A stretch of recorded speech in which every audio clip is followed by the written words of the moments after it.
Kalau saya rangkum dari berbagai pemberitaan, ada 3 golongan besar atau pendapat-pendapat itu dapat dikelompokkan ke dalam 3 argumen besar.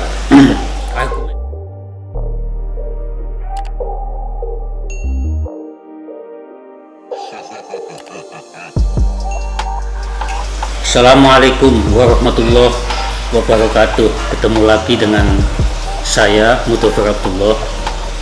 Kali ini saya ingin ikut menyumbangkan pikiran, ingin merangkum berbagai pro dan kontra seputar rancangan undang-undang haluan ideologi Pancasila atau RUU HIP. Kalau kita perhatikan di berbagai media sosial dan juga media elektronik serta media massa, penolakan terhadap rancangan undang-undang HIP begitu besar, baik dari unsur ormas-ormas Islam maupun partai-partai politik Tetapi kita harus menggali apa alasan mereka menolak dan mengapa rancangan undang-undang ini diajukan. Kalau saya rangkum dari berbagai pemberitaan, ada 3 golongan besar atau pendapat-pendapat itu dapat dikelompokkan ke dalam 3 argumen besar. Argumen pertama adalah yang setuju bahwa rancangan undang-undang HIP dilanjutkan dengan catatan mencantumkan ketetapan MPRS nomor 25 tahun 1966 seperti diusulkan oleh Profesor Mahfud seperti yang diusulkan oleh Profesor Mahfud dan juga partai-partai politik yang ada. Yang kedua adalah golongan yang berpendapat bahwa rancangan undang-undang HIP ini dibatalkan tanpa kecuali, dan kelompok ini juga nampaknya bersikeras dengan pandangan bahwa rancangan atau RUU HIP ini menyalahi ketentuan undang-undang yang lain. Sedangkan yang golongan ketiga adalah tetap dilanjutkan dengan catatan tertentu. Nah, karena itu saya ingin menyampaikan argumen-argumen yang dibangun oleh ketiga pandangan besar itu.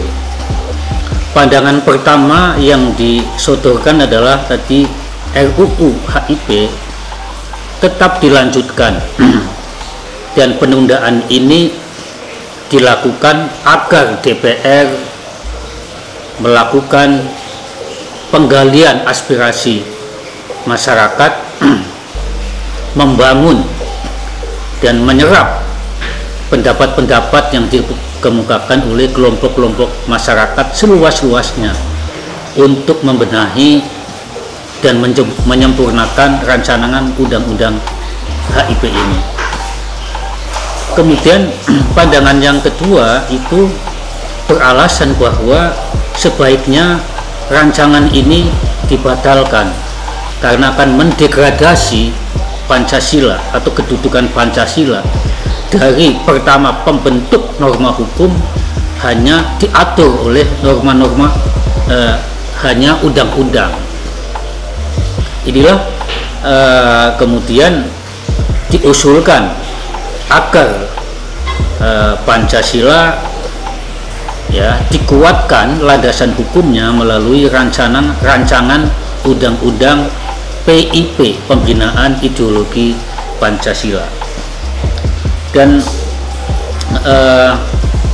pandangan yang ketiga bahwa Pancasila pada dasarnya perlu landasan hukum dalam soal bagaimana ia menjadi ideologi kebangsaan. Nah, kalau dari sisi akademisi sebenarnya ada niat baik dari DPR agar Pancasila punya landasan hukum dalam pembinaannya, kemudian penerapannya dan seterusnya, sehingga Pancasila sebagai start fundamental norma atau kaidah dasar kebangsaan yang bersifat tetap dan kuat bagi bangsa tidak dibawa dan ditafsirkan oleh kelompok-kelompok tertentu untuk kepentingannya. Sebagai bagian dari masyarakat dan sebagai akademisi, saya berpendapat bahwa anjuran agar DPR menyerap aspirasi seluas-luasnya demi penyempurnaan rancangan undang-undang HIP ini segera dilaksanakan. Atau menyerap aspirasi apakah hanya pasal-pasal tertentu yang diubah? Misalnya ada banyak pendapat yang mengatakan sekarang tidak urgen DPR mengajukan rancangan undang-undang HIP untuk dibahas dalam DPR karena fokus ke dalam COVID. Tetapi bagaimanapun, karena ini sudah masuk prolegnas, maka menurut saya itu demi kepentingan Pancasila sebagai dasar negara perlu diteruskan dengan catatan-catatan bahwa masukan ketetapan MPR nomor 25 tahun 1966, yakni ketetapan MPRS nomor 25 tahun 1966, kemudian membuang, dan ini PDIP nampaknya setuju untuk menghapus istilah Trisila dan Ekasila dalam rancangan undang-undang tersebut. Saya juga setuju dengan pendapat Jimli Asidiki bahwa jangan dibawa ke 1 Juni 1945, tetapi juga jangan dibawa ke Piagam Jakarta, yakni tanggal 22 Juni 1945, tetapi sesuai dengan konstitusi, yakni tanggal 18 Agustus 1945 sebagaimana dicantumkan dalam pembukaan Undang-Undang Dasar 1945. Tapi pro kontra terkait dengan RUU HIP ini yang ditunda oleh pemerintah ini sangat bijak agar masyarakat memikirkan kembali